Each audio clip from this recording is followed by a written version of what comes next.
எங்கள் வீட்டு ஸ்டைல் பன்னீர் பட்டர் மசாலா எப்படி செய்யணும்னு பார்க்கலாம் வாங்க. ஃபஸ்ட்டு வானொலியில் ஒரு ஸ்பூன் எண்ணெய் விட்டுக்கோங்க. எண்ணெய் நல்லா காய்ச்சதும் இதில் 1.5 பெரிய வெங்காயத்தை ரஃப்பாக சாப் பண்ணி எடுத்துக்கோங்க. கூடவே 5 பல் பூண்டு, 1 இன்ச் இஞ்சி இதையும் வெட்டி சேர்த்துக்கோங்க. இது கூடவே 2 மீடியம் சைஸ் தக்காளியையும் நீங்கள் 1-2 வெட்டி சேர்த்துக்கலாம். நம்ம ஃபைனாக சாப் பண்ணாலும் 1-2 வெட்டினாலும் நம்ம லாஸ்ட்டில் அரைக்க தான் போகிறோம். அது உங்கள் விருப்பத்துக்கு நீங்கள் வெட்டிக்கலாம்.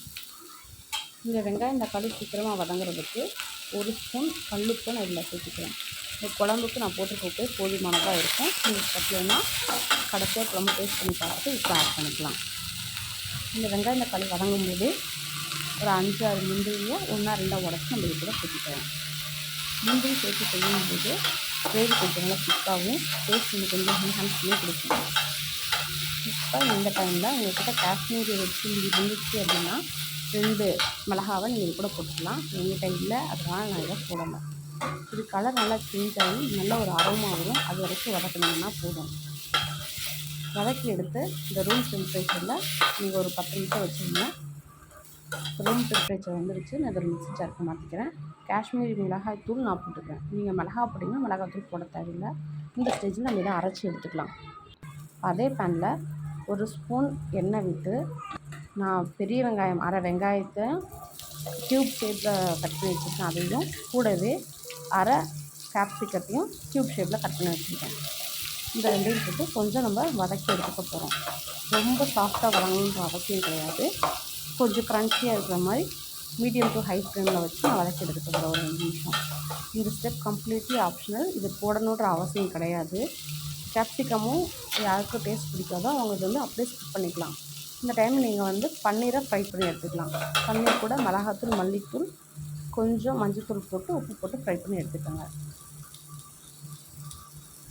இப்போ எண்ணெய் ஊற்றி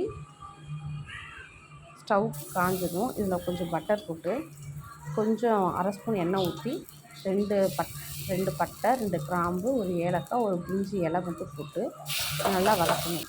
வதங்கி முடிச்சோன்னா இதை நம்ம அரைச்சி வச்சுருக்க விழுதை நம்ம தூக்கி ஊற்றுறோம். உங்களுக்கு இந்த டைமில் நீங்கள் தண்ணி ஊற்றி அரைச்சி எடுத்துக்கலாம்.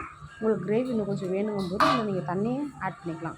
நான் மிக்ஸி கழுவின தண்ணியை கொஞ்சம் அரைச்சி ஊற்றிக்கிட்டதில் கூடவே கொதிச்சதும் நம்ம வதக்கி வச்சுருக்கிற கேப்சிகத்தையும் வெங்காயத்தையும் இதில் போட்டுக்கிறோம். இது போட விருப்பம் இல்லாதவங்க இது ஸ்கிப் பண்ணிவிட்டு நேராக பன்னீர் துண்டுகளை நீங்கள் போட்டுக்கலாம். நான் வீட்டிலே செஞ்ச பன்னீரை போட்டிருக்கேன். பன்னீரை நீங்கள் ஃப்ரை பண்ணி சேர்த்திக்கலாம். எங்கள் வீட்டில் இருக்கவங்களுக்கு ஃப்ரை பண்ணி சேர்த்துனா பிடிக்காததுக்காக இப்படி சேர்த்திருக்கேன். இது கூட 1/2 spoon garam masala, 1/2 spoon sugar நான் ஆட் பண்ணியிருக்கேன். 1 ஸ்பூன் கஸ்தூரி மேத்தியை கையில் க்ரஷ் பண்ணிவிட்டு இது கூட டைரெக்டாக நம்ம சேர்த்திக்கலாம். இந்த கஸ்தூரி மேத்தி இல்லாதவங்க கொத்தமல்லி இலையை போட்டுக்கலாம். இப்போ நான் வீட்டிலே ரெடி பண்ண க்ரீம் யூஸ் பண்ணியிருக்கேன். க்ரீமும் நம்ம வீட்டிலே செஞ்சுக்கலாம். அந்த க்ரீம் ஒரு 2 ஸ்பூன் நீங்கள் இதில் போட்டுக்கலாம்.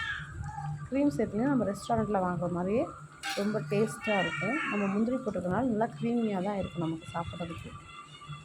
லாஸ்ட்டாக ஸ்டவ் ஆஃப் பண்ணிவிட்டு ஒரு 1/2 ஸ்பூன் வெண்ணெய் நீங்கள் இதில் போட்டிங்கன்னா கமக்கிற பன்னீர் குழம்பு ரெடி.